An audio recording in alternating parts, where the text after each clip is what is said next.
네, 일본이 올림픽 유치까지 성공을 하면서 제대로 된 돛을 달았다 서두에도 말씀을 드렸는데요. 경제 지표까지 잘 나오고 있습니다. 정작 날개를 제대로 단 것은 바로 아베 총리가 아닐까 싶은데요.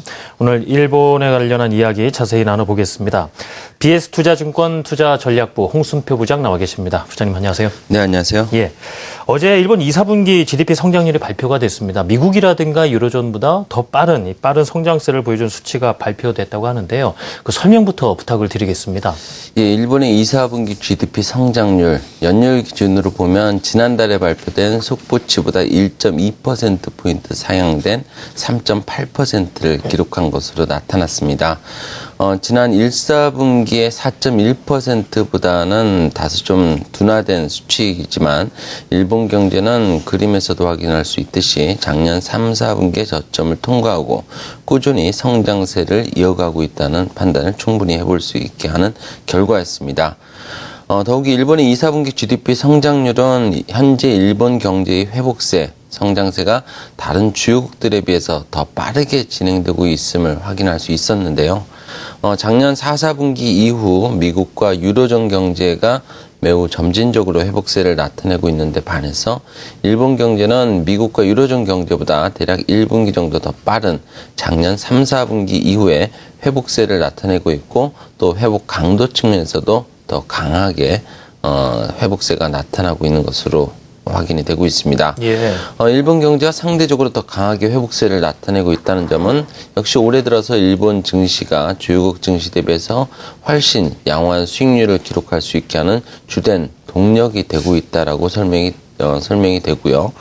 그리고 또 일본 경제가 주요국 그 경제보다 상대적으로 더 강하게 회복세가 나타나고 있는 것은 역시 아베노믹스의 힘에 기인한다라고도 설명을 드릴 수 있습니다.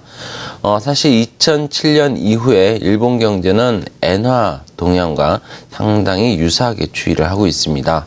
특히 작년 3, 4분기 이후에 아베노믹스의 영향으로 엔화 약세가 가파르게 가속화되기 시작하면서 일본 경제가 빠르게 회복될 수 있었습니다.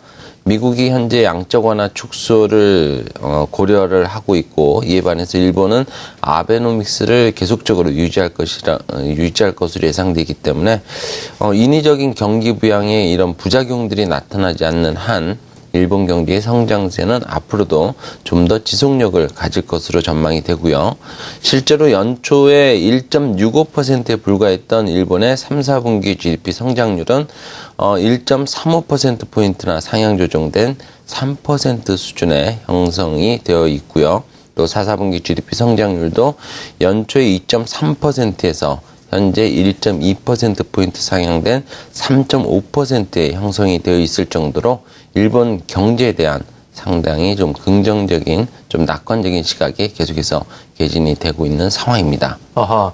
자, 그런 상황이라면은 한때 계속해서 지금 일본이 이제 재정 수지 균형을 좀 맞추기 위해서 소비세 인상 카드를 낼 수밖에 없는 상황이었는데 그간 반대 여론이 만만치 않지 않습니까? 이런 양호한 GDP 성장률로 인해서 소비세도 인상하는 데 있어서 좀 더 우호적인 그나마 분위기가 형성이 될지 모르겠습니다.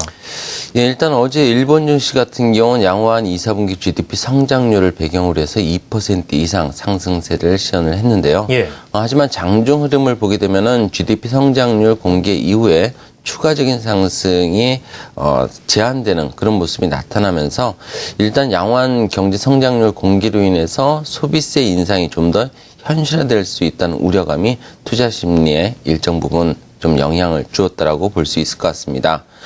사실 일본 정부는 작년 8월에 소비세 증세법을 제정을 해서 앞으로 2단계에 걸쳐서 소비세를 인상하기 할 것임을 밝힌 바가 있습니다.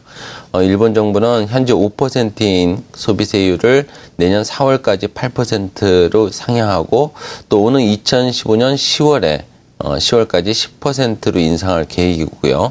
세율의 인상 시기는 경제 상황에 따라서 다소 좀 유동적일 것으로 밝히고 있습니다. 따라서 이번에 2, 4분기 GDP 성장률이 양호하게 나타남에 따라서 소비세 인상이 임박했다는 그런 우려가 다시 부각이 되고 있는 것으로 판단이 가능하고요. 예. 일본 정부가 소비세를 인상하려고 하는 것은 궁극적인 목적은 오는 2020 회계년도까지 균형 재정을 달성하기 위한 것입니다. 즉 대내외적으로 현재 일본 국가 부채 문제에 대한 우려가 상당하기 때문에 이를 불식시키기 위한 하나의 조치라고 이해를 할 수 있겠는데요. 일본의 재정 건전성 확보가 지연이 된다면은 장기금리 상승과 더불어서 급속한 엔화 약세가 초래되면서 모기지 상승과 또 수입 물가 상승 등으로 일본 경제의 성장세 지속 가능성에 대한 신뢰감이 크게 위축될 수밖에 없는 그런 우려를 가질 수 있습니다. 물론 소비세를 인상하게 될 경우에는 가계의 소비 위축으로 일본 경제 성장세의 그런 부정적인 영향이 불가피할 것이라는 우려도 현재 나타나고 있는 상황이고요. 다만 소비세 인상 계획으로 기대 인플레이션이 높아질 수는 있지만은 앞으로의 그 물가가 상승할 것이라는 그런 예측으로 가계가 그 미래의 소비를 앞당겨서 집행할 수 있기 때문에 오히려 단기적인 관점에서 본다면 소비가 늘어나면서 일본 경제 성장세를 지지해 줄 가능성도 충분히 예상을 해볼 수 있습니다. 다만 이와 같은 효과를 기대하기 위해서는 앞으로 일본 은행이 어떤 정책적인 스탠스를 가져가는지가 상대적으로 중요하기 때문에 일본 은행의 정책적인 스탠스에 주목을 할 필요가 있어 보입니다. 일본 은행이 소비세 인상에 따른 금리 상승분을 효과적으로 상생해 주어야만 세금 인상에도 소비가 견조하게 이루어질 수 있고요. 만약에 일본 은행이 제대로 된 역할을 하지 못할 경우에는 세금 인상으로 시중금리가 상승을 하면서 가계는 소비가 아닌 저축을 늘리려는 그런 요인을 가질 수 있기 때문에 일본 경제에도 그다지 우호적일 수는 없다라고 볼 수 있습니다. 일단 2, 4분기 GDP 성장률 공개 이후에 높아진 일본 정부의 소비세 인상 결정 가능성과 앞으로의 그 영향력을 가늠하기 위해서는 과연 일본 은행이 어떤 정책적인 스탠스를 가져갈지 그 여부에 대해서 주목을 하면서 일본의 소비세 인상의 그 영향력을 가늠해 볼 필요가 있어 보입니다. 예, 그렇군요. 자, 이렇게 해서 BS투자증권 투자전략부 홍순표 부장과 함께 일본 경제에 대한 이야기 나눠봤습니다. 부장님, 말씀 감사합니다. 네, 감사합니다.